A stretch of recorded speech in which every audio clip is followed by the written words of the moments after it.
Hi, everybody. My name is Ben Wright Human, cartoonist extraordinaire, and welcome to the first of what I hope to be many official live streams on my YouTube channel.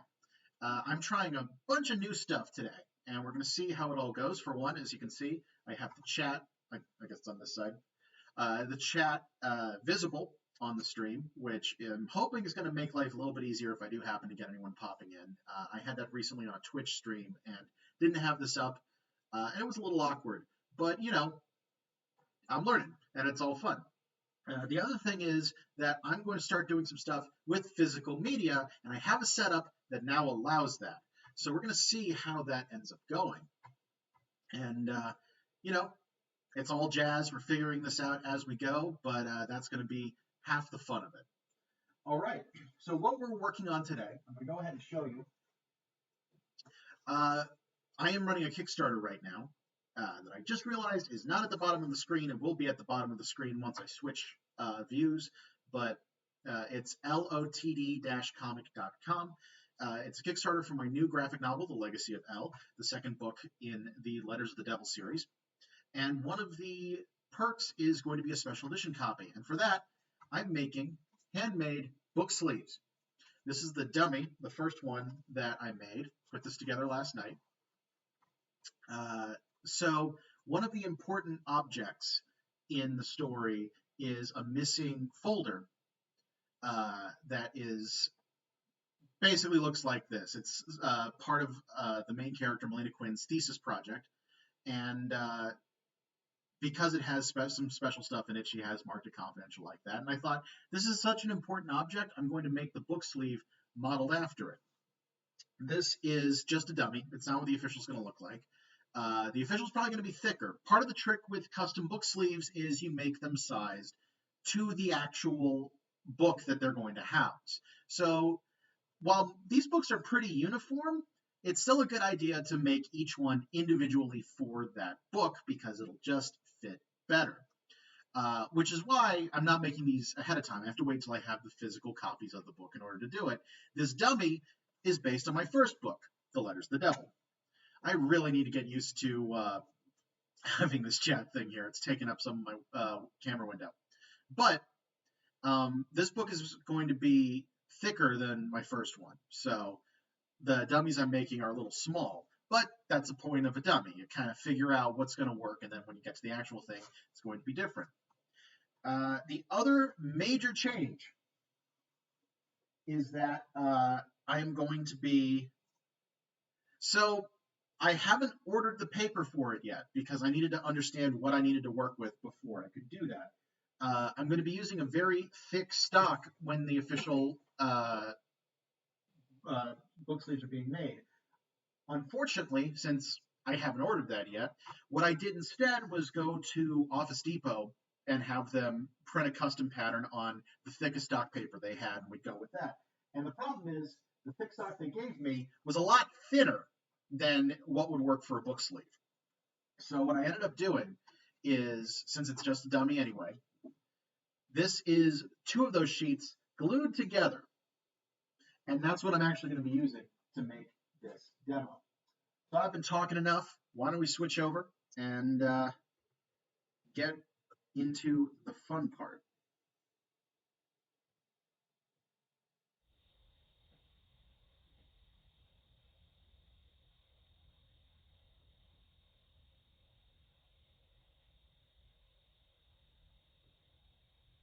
All right. We should be good now. Wow. Cool. So, I have a couple things that are going to help me with this. Matter of fact, where did I just put that book? There we go. I'm going to use the exact same book that I used for the other sleeve, because why not?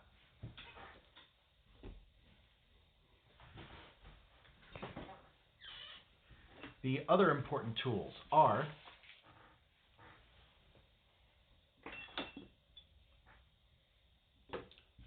a large ruler, an X-Acto knife, and a spoon. Oh, and one other thing that is going to be very helpful.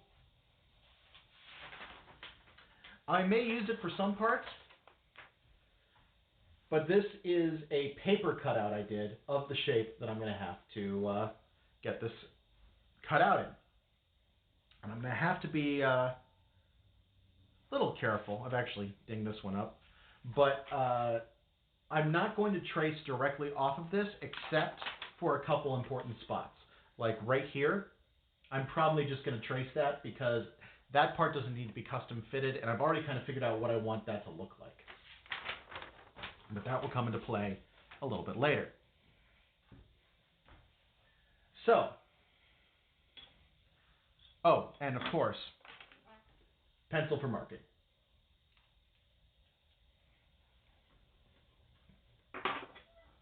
Now, one thing that's nice about this, my first book, the book sleeve for it was a little more complicated. I modeled it after an envelope.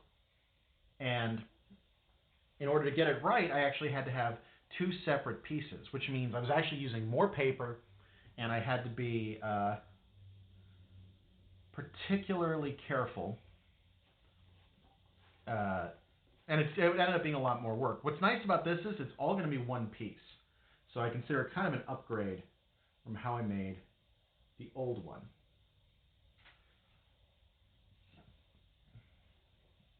So like I said, I'm going to be modeling this using the book itself. So I'm not going to need to use a ruler for the initial stages. So normally, I almost did this out of habit. Since this side is going to be flat, I was going to just do the whole thing and do it right up along the edge, so I was going to have to do less cutting. However, because I did what I said earlier, where I've glued two pieces together for this demonstration, I don't want to do that because this edge is not even. So I actually am going to want to cut closer into the middle. By the way, one other tool I forgot, PVA glue. Nope, that's upside down. There we go. PVA glue, which is a bookbinder's glue. It is archival. It is designed for this exact purpose. It is fantastic. I once interned for the cartoonist Steve Bissette when he was doing his... he needed a bunch of stuff scanned, and a lot of them were originals from the 70s.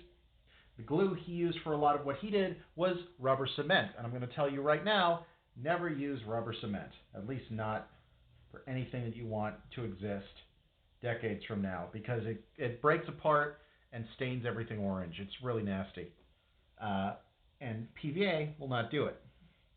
It's what books are commonly bound with. So we started by getting that square. This is going to be the inside of the envelope, by the way.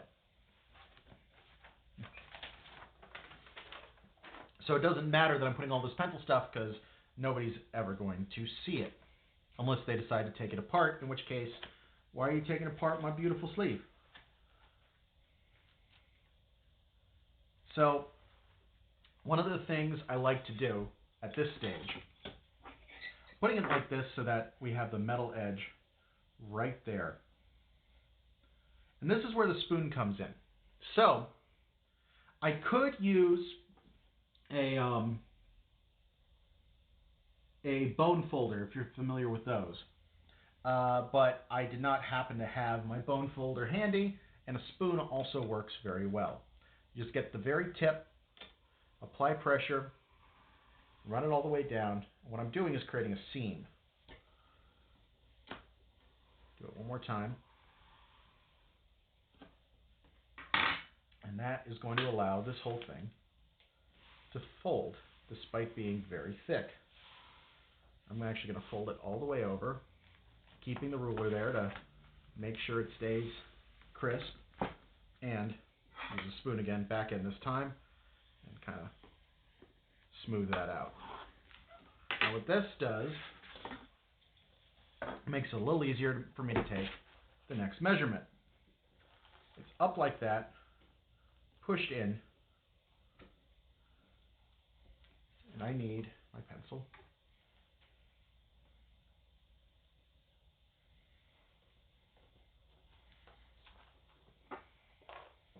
tight as I can manage.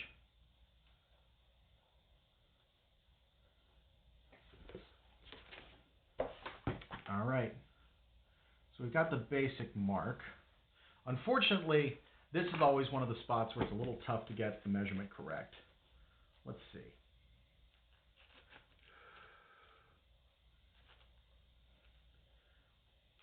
I also have to be careful because I had some issues with the other one not fitting as precisely as I'd like, so the whole thing was bowing.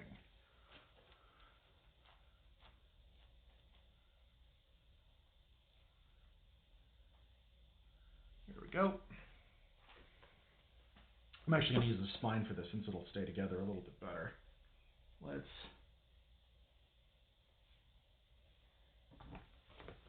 get it right up against there.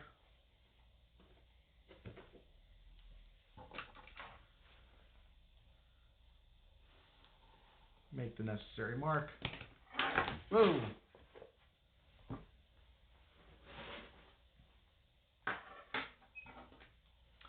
No one's going to see it, but I just want to clean it up a little bit. All right. And now, the same thing. Whoop. Always good to get it as exact as possible. Do it on this side.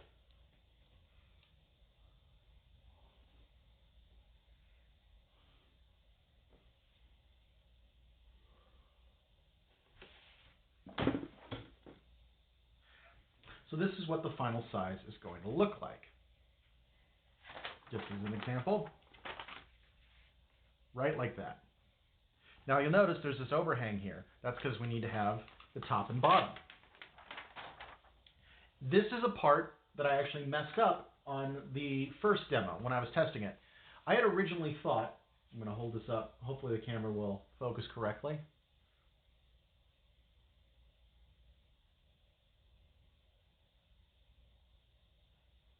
All right, doesn't seem to want to focus. I will do this on the other camera in a little bit. But the issue is I didn't have it go all the way to the edge because I didn't think it needed to. When I was doing the gluing, however, I found that it worked a lot better if I did have it go a little bit farther. So let's see. I'm going to wrap this.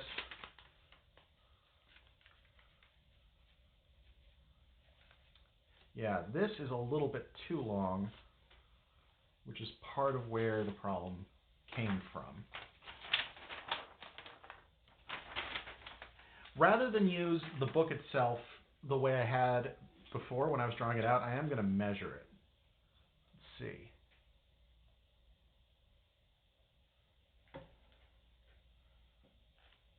I think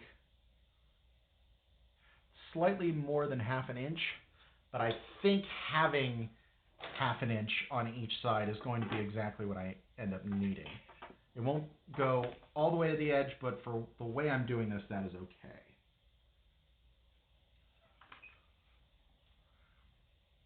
And for anyone who would prefer that I use metric, I feel ya.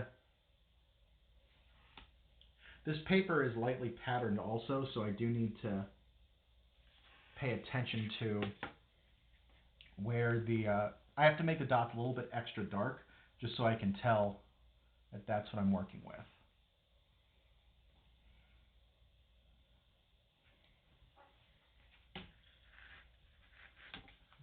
One more set of dots. See if I do it. If I did it right, they will all line up. Here, I'm going to need to flip this.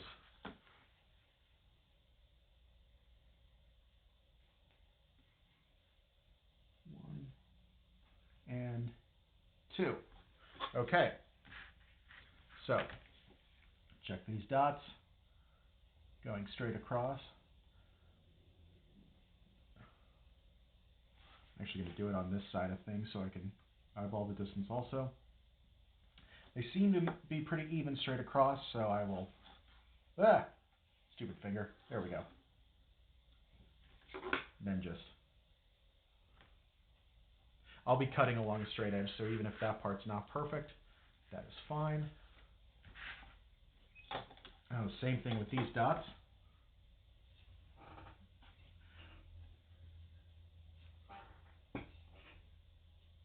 Here we go.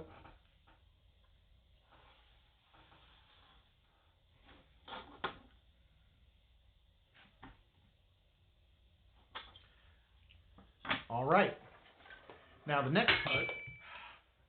So one of the problems with an angled drawing table is stuff likes to fall off of it and slide down. I just noticed that my water brush just got into the shot too. That happens. It can be annoying, but it's better for your back, and my back is bad, so it's a good thing. Next part I'm going to figure out are these flaps, which will come into play after I've cut and everything is coming together.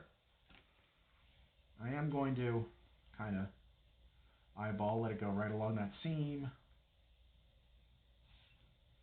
Also vertical. Go diagonal corner to corner. Actually, oh, no, I did it right. Thought for a second I'd messed up. And I can eyeball this corner to corner. I'm eyeballing stuff. I probably shouldn't be, but if this were one that was going to be going out to somebody, that'd be great.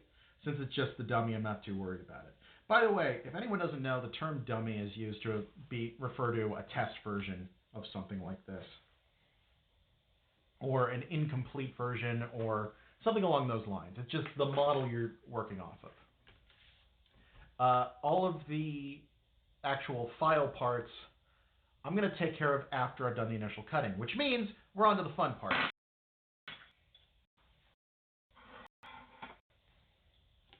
Now,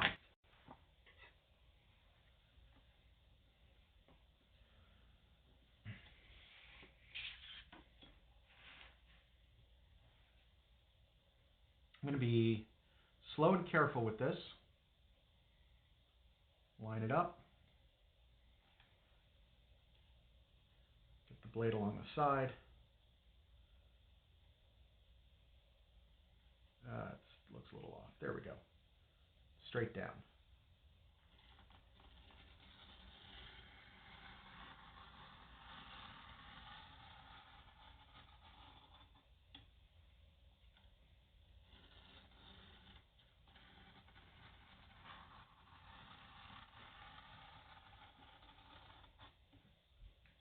If you're curious, by the way, I'm just cutting on a cutting board.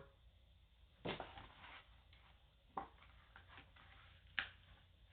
needs to cut a little bit deeper because it's extra thick.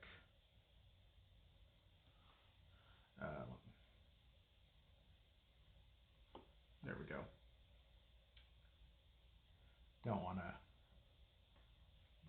do a brand new cut. I just want to prove the old one.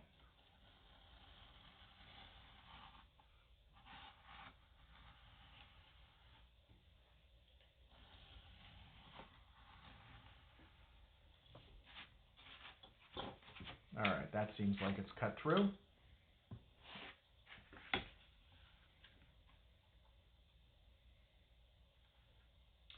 the same thing on this side. Actually, I want to be... I should do it this way. You know what? Here's how I'll do it. I'm going to rotate it. I'm left-handed, so I want to be cutting this in the way that is most... I don't mess around with knives. Got to be very careful when you're doing this kind of thing because sharp things are sharp. My finger, by the way, is not on a sharp part of it. Like, this is a one-sided blade. So I'm not digging my finger into something that'll cut me. Which would be very stupid, especially with my drawing hand. Thanks to my dad, by the way, who gifted me these knives. They're part of a set. And they have been very useful for this kind of thing. All right. You know, rather than reorganize the camera, what I'm going to do is I'm actually going to stand up for this. My office is a mess. And come at it from a different size. Let's see. That looks good. This is honestly easier to do standing up. I have a bad back and have had problems lately, so trying to do most of this sitting, but what can you do? It went off kilter a little bit. That's fine. Got to keep pressure down on the ruler or it'll slip and mess everything up.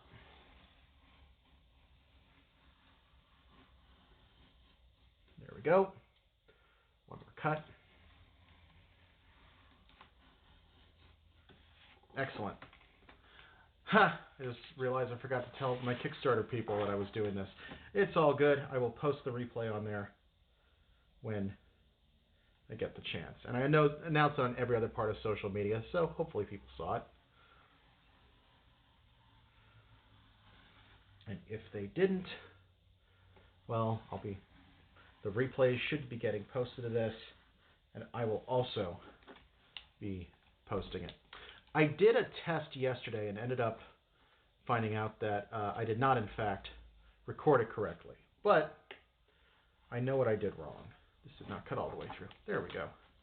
It's a problem with that doubling up thing I mentioned. This paper is extra thick, so it kind of didn't want to cut the way it should have. I'm not using the ruler right now because there's a divot as a result of the cuts I've made.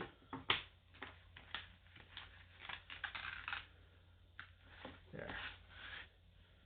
Right there.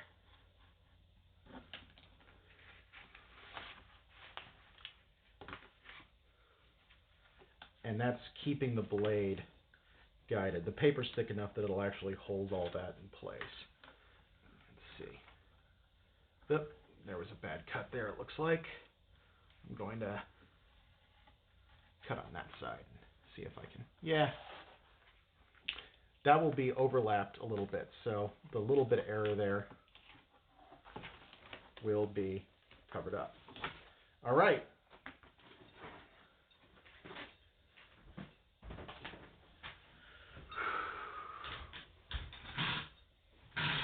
Sorry about that loud noise, by the way. That's the wheel of my chair, and it's cranky. Here's what we're going to do. Cut down here. A cut up here.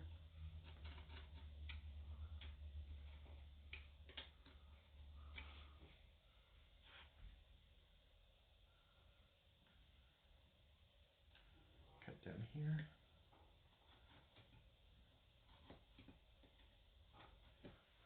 Cut up here.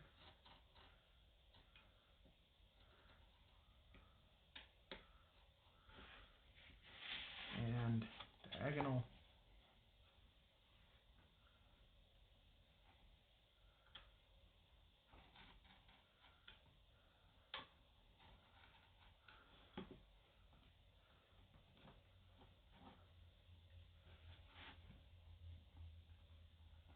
Diagonal.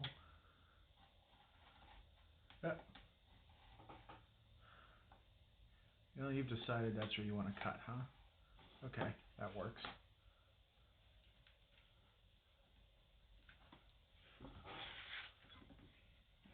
I cut down there. I did. All right.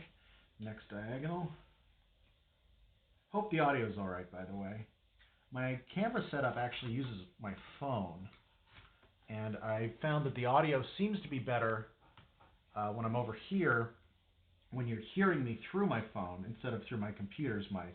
I don't have a separate microphone set up because, you know, it is what it is. Let me clean that part up a little bit. And a little more.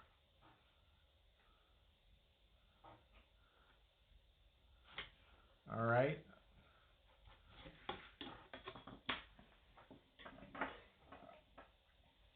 So we are close to done with the cutting stages. All that's really left is to get the little indent up here. So part of the reason I wanted to do this indent, besides, you know, the whole letter motif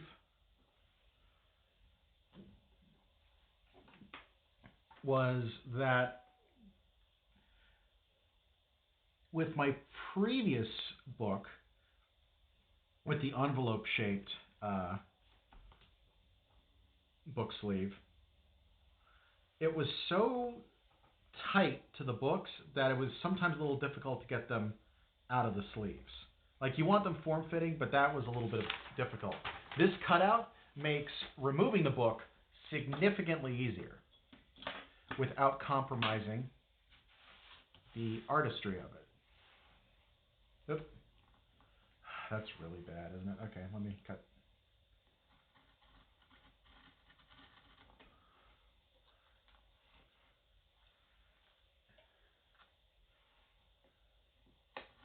That actually will get covered up, I believe. Yeah, that rough edge will get covered up, so that's not a big deal.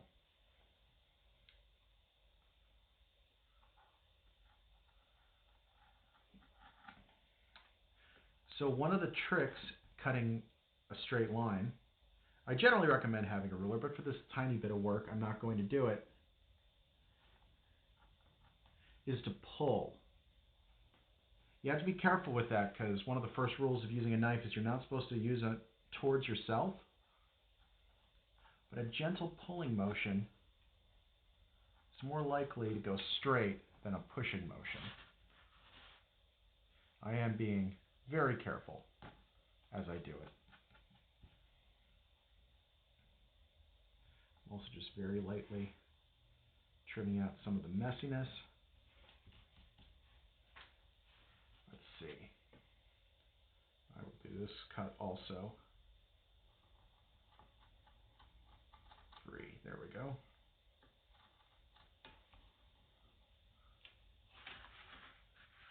Now, oh, one more cut.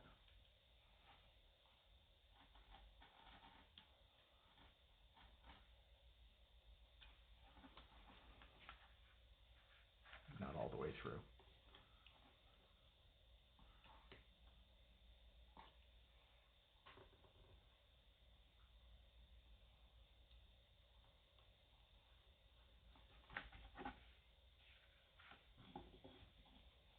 One of the things I really like about making these book sleeves by hand is every single one is unique. It's not, even if I'm using the same basic model, they don't come out exactly the same.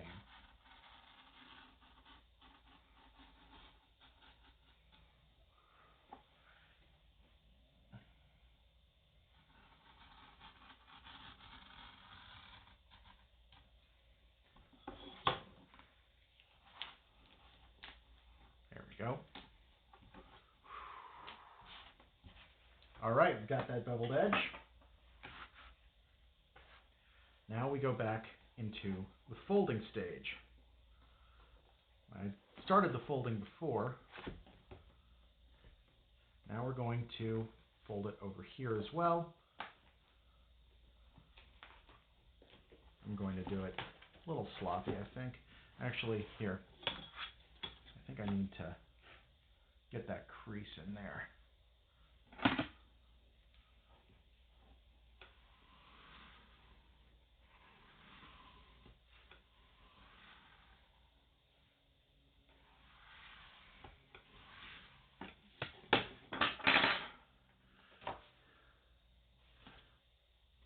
There we go.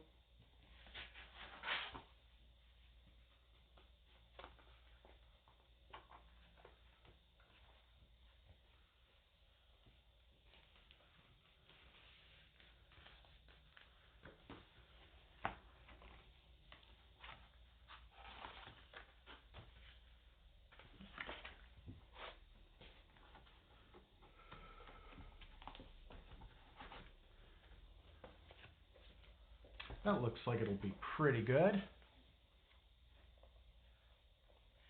I might have made that a little tight, if you can see that. Like there's that gap there, and it's because it can't go all the way down. But we shall see once it's a little more done. So what happens next is these parts are going to get folded. I might need to go upright for some of this. Up.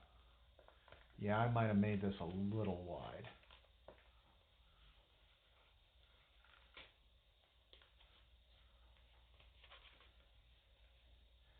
Yeah, I'm actually going to need to trim a bit. Wait, am I? Hold on. Oh, I think I see the problem. Let me move you that way a little bit. I was down and I didn't realize it. How's that?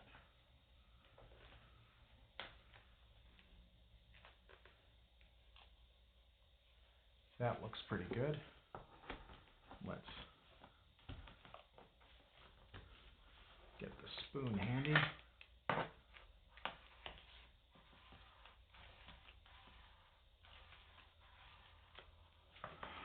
Better. Then, so I've got the fully rectangular spot without the cutout is the bottom. Then this little piece comes down, and then this other piece comes down, and you end up with a nice shape there. That's what I'm doing, but first, let's crease each of those using the spoon head, and you with the spoon head.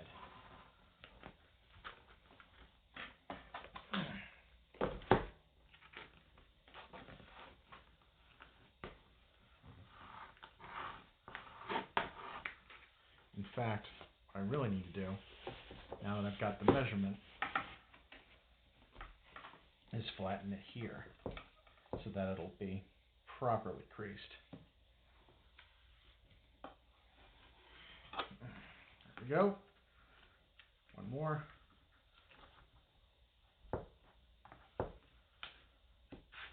And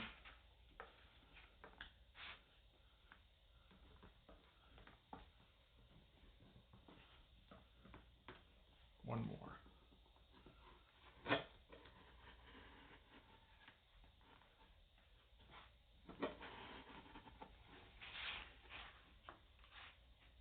So that'll fold like that and be nice and clean. Let's do that all on the other side. In fact, that went along the lines. Yeah, the problem I was having before was because trying to fold it along the book actually wasn't working well. So I'm just going to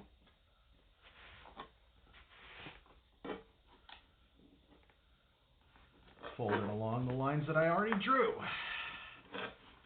Since this doubled up paper is so thick, it's actually a little difficult to fold. This is the side where we had that kind of sketchy cut that I needed to fix.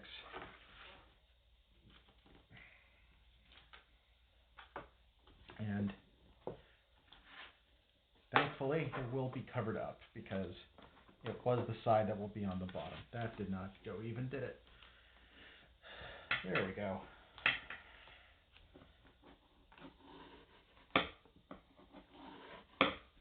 Bookbinding like this is, well, book sleeve making, but also bookbinding, was one of the skills I learned at the Center for Cartoon Studies. And some of it has also been a little bit improvised. All right, let's take a look at that fit. Yep, it's caught. There we go. So, this side will be the bottom. This side will wrap around. So we're pretty much done. Now the next step is going to be gluing. I got to be a little careful because you don't want to ruin the book when you do it. But the book needs to stay in there for sizing purposes. So what I like to do, I'll actually wrap the book a little bit in paper towel. Let's do it that way.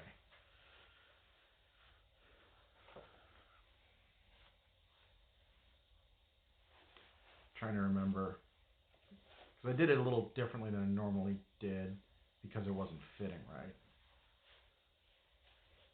I think this is how I did it. Oh, Yeah, that's basically how I did it. Okay. You always have to change things up a little bit, project to project. I just forgot how I did it. There we go. So this particular setup will allow me to get pretty much as tight as I need to get without it significantly affecting the sizing. It also means that I won't get glue on the book. So let's slide it all the way in there.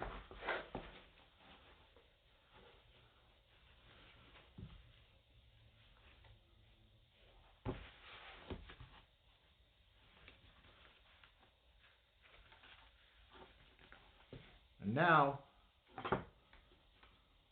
it's time to apply the glue.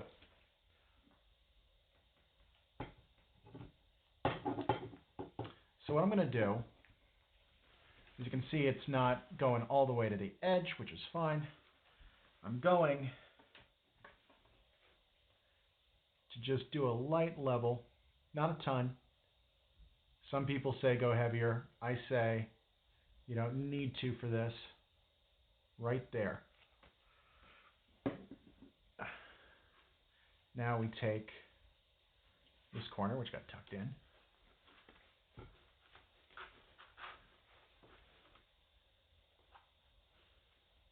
We get that down. And then we get that down.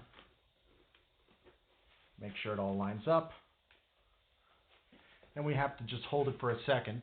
It takes 24 hours for this glue to fully bind, but it'll bind enough for what we're doing after just a few seconds, just for the starting part. Now, we've got the second part. This is the only gluing we're going to have to do, by the way. This book does not require a ton. Oh, I'm sorry, there's one other part that I was debating whether I was actually going to do today, since I'm actually a little short on the component for this, and I left it in another room, so I'd have to run away from the screen. But you know what? Why not? I'll do that in a second.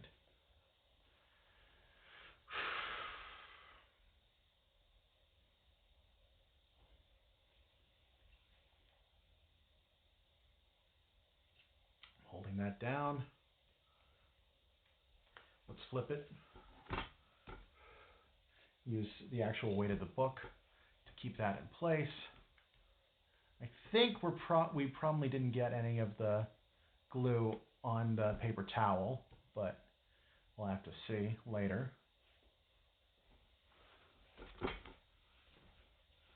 Oop, that's coming up a little bit. So what's going to happen now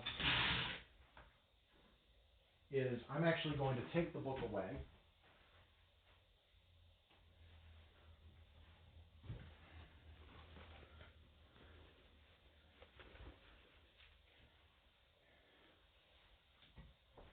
And I'm going to set it up somewhere that will hold the whole thing tight. I'll show you my setup in just a second.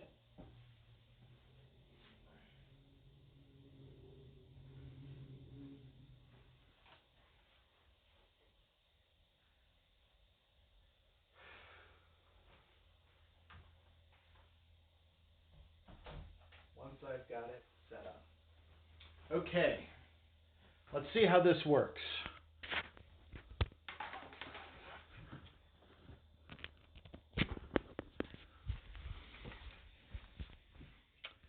So, I've got a bookshelf in here, and I've got it in there pretty tight with a couple large books and another one on top of it. That's going to hold it all in place. I want to do that for a while, let the glue start to set, and after a bit of time, that should be pretty good.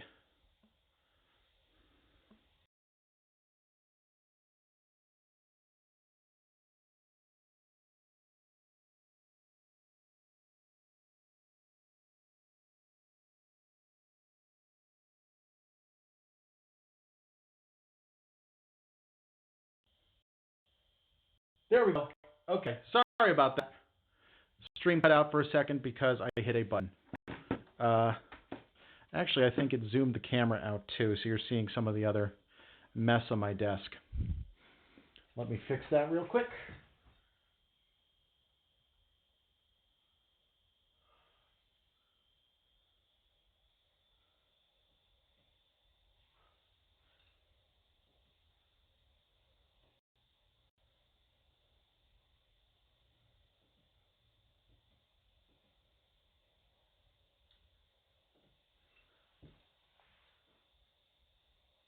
All right, that's better.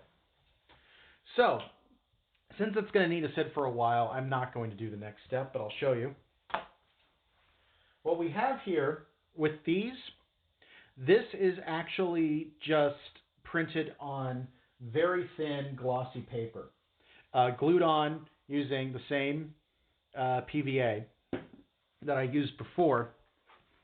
I thought originally about ordering a bunch of stickers that could work like that, because that's what it's supposed to be, but I was concerned that it wouldn't be archival, which means that over time that adhesive could break down, and PVA really doesn't. It's designed for exactly this kind of thing. I applied it as evenly and smoothly as I could. You got to be a little careful with PVA because it tends to bunch up. And if you've ever glued anything with Elmer's glue, that is a similar type of glue, but not as strong. But you can understand how it can make some stuff ripply, or it can there can be bunches of bubbles of it that kind of pop up.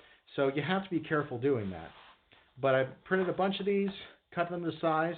You can see this one's damaged. I won't use any damaged ones on the final ones, but I didn't have that many to work with when making these demos. All right, so I'm going to switch back to the other camera now that demo's been done.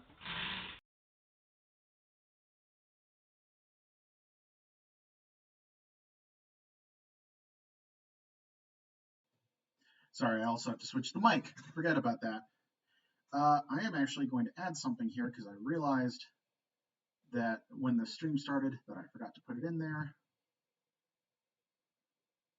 I believe it is you. Nope, that's the wrong one. This is not, in fact, a rebroadcast.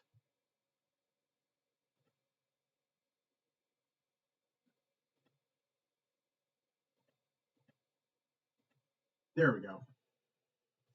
Pop that right down here in case anyone wanted to see the Kickstarter that this is associated with.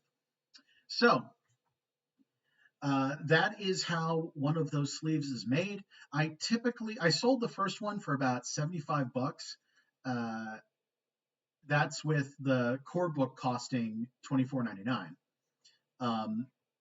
This new book, based on length, I'm probably going to have to sell it for $35, and I'm therefore expecting this book sleeve to go for $85.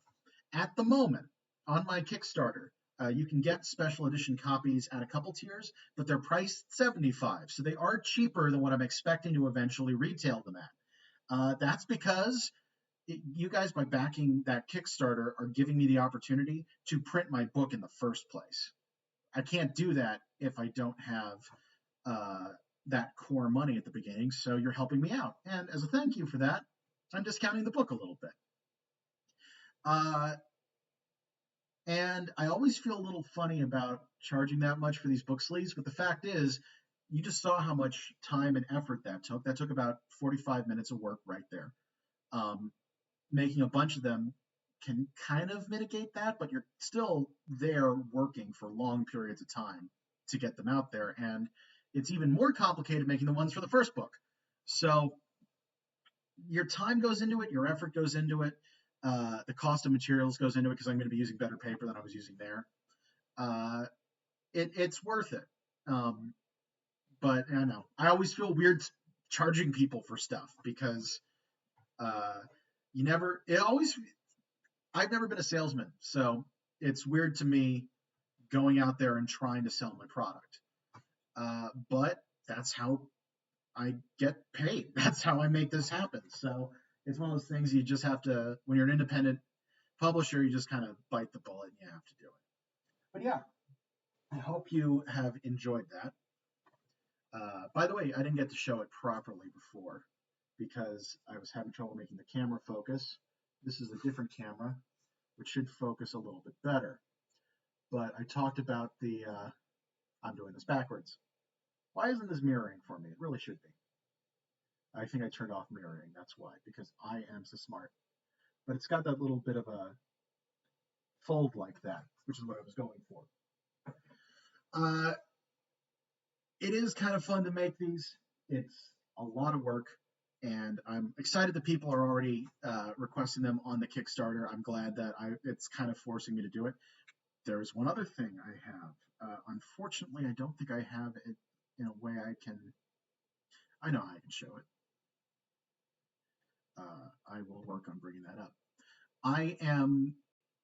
So one of the things I did with my first book, because a lot of it is based around letters. Hold on, I'm going to give it a second because I think the stream's going nuts.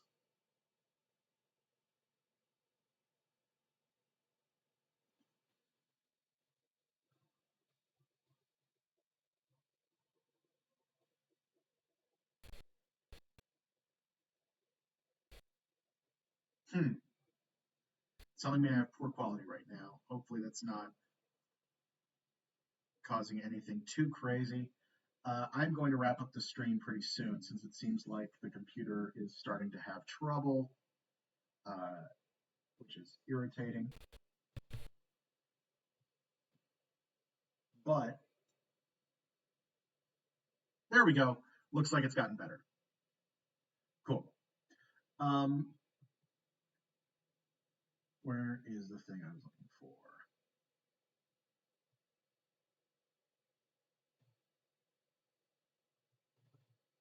So when I made my last special edition, the one for the first book, I also included a letter from the antagonist, L, because like the book is largely about letters. It's called The Letters of the Devil. There's more of a digital slant to it in this particular book. So for this special edition, what I'm doing, I have not finished it, but I will give you guys a little peek.